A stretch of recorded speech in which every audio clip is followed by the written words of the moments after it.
Hello, my name is Maggie Welch, and for Chapter 2, I will be covering the main olfactory epithelial pathway versus the vomer nasal organ pathway. First, let's discuss the differences in anatomy and physiology between the neurons in the main olfactory epithelium and the vomer nasal organ. So in the main olfactory epithelium, the neurons have cilia and express only one type of receptor each. In the vomer nasal organ, the neurons have microvilli and there are V1 and V2 receptors.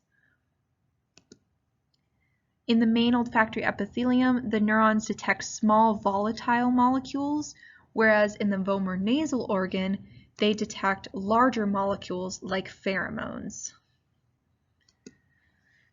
In the main olfactory epithelium, when a ligand binds, so when an odorant molecule binds, a G protein is activated. It activates adenylyl cyclase, which converts ATP to cyclic AMP.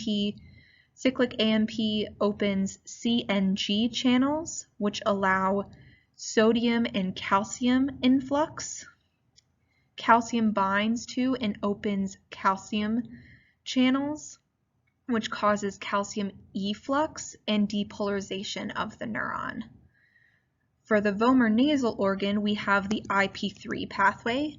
So when a ligand binds, so when a pheromone molecule binds, a G protein is activated and it activates phospholipase C, which makes IP3 and DAG. IP3 binds to receptors on the endoplasmic reticulum to cause calcium release. DAG and arachidonic acid bind to receptors on the plasma membrane to cause calcium influx and depolarization. So you can see the major difference is that the depolarization in the main olfactory epithelium occurs due to chloride efflux, and in the vomer nasal organ, the depolarization occurs due to calcium influx. Now, if we think about the neural pathways, let's start with the main olfactory epithelium. The 1 receptor neurons in the main olfactory epithelium project to their corresponding glomeruli in the main olfactory bulb. From there, the neurons project to mitral cells, which then project to the lateral amygdala for the emotion of smell and the piriform cortex for object recognition.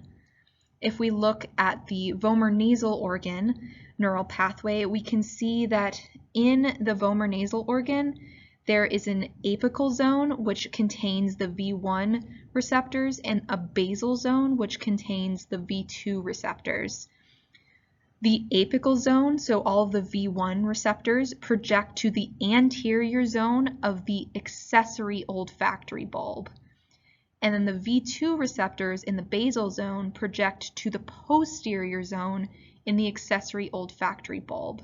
From there, they project to mitral cells, and then they project to the vomer nasal amygdala and the hypothalamus to code for innate responses. So again, thinking back to how the VNO detects pheromone molecules and how the neural pathway ends at the vomer nasal amygdala and the hypothalamus to create those innate responses that we have when we smell pheromones.